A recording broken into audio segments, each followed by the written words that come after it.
Well, tonight, a local nonprofit is calling on the community to support a $78 billion bipartisan tax package that would temporarily expand the child tax credit.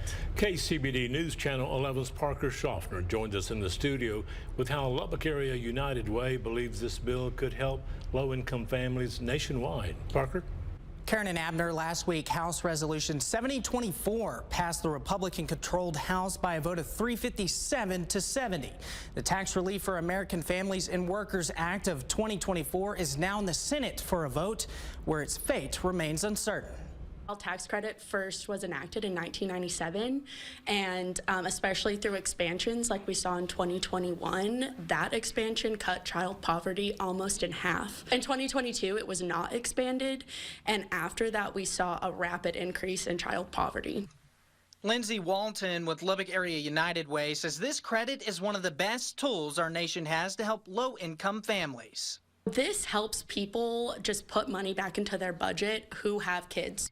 The bill would not change the minimum income requirement of $2,500. Rather, it would increase the maximum refundable credit for households who owe little or no income taxes, meaning families could claim more of the credit. Once they get it, research has shown us that 9 in 10 families that receive that credit usually put it towards household necessities or education. So we see that, they can put it into child care or food, those kinds of things. Some Democrats in Congress are upset that the bill does not make the credit available to more families with no or very low incomes. However, Walton believes it could still help tens of thousands of children. The research that we have seen shows that if this is enacted in the first year, over 400,000 children will be lifted out of poverty. And even though maybe that's not as high as some people would like, that still is a really big number and something that we shouldn't ignore. Walton also believes this bill would put less of a stress on United Way, allowing it to continue its mission in part to improve the lives of children and their families. If families do have more money in their budgets, then they allow open spaces at places like the Early Learning Center, or families might not have to go to like a food pantry or something like that because they have extra money in their budget for necessities.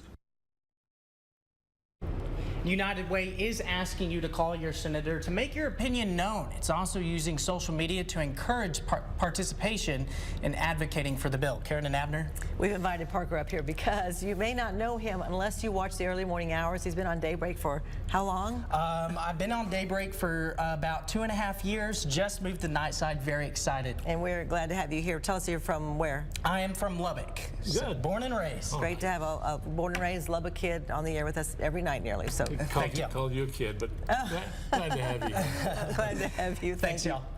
Thanks, Parker.